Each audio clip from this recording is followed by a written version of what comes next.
জমকালো আয়োজনে শুক্রবার সন্ধ্যায় রাজধানীর চীন মৈত্রী সম্মেলন কেন্দ্রে হয়ে গেল বাইফা অ্যাওয়ার্ডের পঞ্চম আসর। এবারের আয়োজনে 29টি ক্যাটাগরিতে বিজয়ীদের হাতে তুলে দেওয়া হয়েছে পুরস্কার। দর্শকের ভোট ও জুরি বোর্ডের রায়ে সেরা শিল্পীদের নির্বাচিত করা হয়।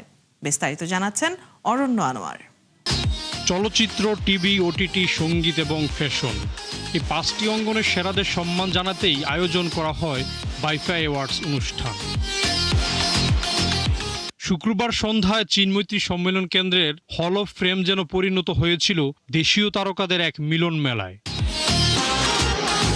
সন্ধ্যা গড়াতেই লাল কার্পেট জুড়ে শুরু হয় তারকাদের পদচারণা। একে একে উপস্থিত হন দেশের জনপ্রিয় অভিনেতা, অভিনেত্রী, সঙ্গীত শিল্পী, নির্মাতা এবং বিভিন্ন অঙ্গনের তারকারা। ক্যামেরার ঝলকানি, ভক্তদের উচ্ছ্বাস আর আলোকসজ্জার নান্দনিকতায় পুরো আয়োজন যেন পরিণত হয়েছিল এক স্বপ্নময় উৎসবের মঞ্চে। অলওয়েজ বাইফা একটা ব্র্যান্ড এবং সবসময় খুব ভালো কাজ করে। এবারও দেখলাম যে অনেক ভালো ওরা প্রোগ্রাম করেছে। সো আমার খুব ভালো লাগছে, আমি বাইফাতে এসেছি। খুবই ভালো লাগছে, অনেক কাছের মানুষ, প্রিয় মানুষ, এবং আপনাদের সঙ্গে এই যে কথা হচ্ছে অনেক ভালো লাগছে। কোরবানি ঈদে আমার একটা ওয়েব ফিল্ম আসছে, কালো বিড়াল। একটা নাটক আসছে আজকে রবীন্দ্র জয়ন্তী উপলক্ষে, আমার আরেকটা নাটক রিলিজ হয়েছে, আর দুটো নাটক আসবে, বাট ও দুটো এখনো শেষ হয় নাই। আমার সরকারি অনুদানে একটি ছবি খুব রিসেন্টলি আসছে, ছবির নাম হচ্ছে নীল আকাশে পাখি ওড়ে, আর আরেকটি ছবি রিলিজ হওয়ার পর্যায়ে ভালোবাসি তোমায়। কিন্তু একটা অ্যাওয়ার্ড পেলে সেই শিল্পী তার আনন্দ আরও বেড়ে যায়, তার কাজের স্পৃহা বাড়ে। এটা তো একটা স্বীকৃতি, একটা ভালো লাগা। তো সেই ভালো লাগাটা পেলে শিল্পীর কাছে অবশ্যই ভালো লাগে এবং এটা একটা বিশাল অনুপ্রেরণা। এবারের আয়োজনে 29টি ক্যাটাগরিতে দেশের ওটিটি এবং চলচ্চিত্রের সেরা শিল্পীদের হাতে তুলে দেওয়া হয় বাইফা অ্যাওয়ার্ডস। বাইফার জন্য সুন্দর করে সেজে এসেছি এবং পাশাপাশি অ্যাওয়ার্ডটা পেয়েছি, তো ভালো লাগছে। দারুণ একটা আয়োজনও হচ্ছে।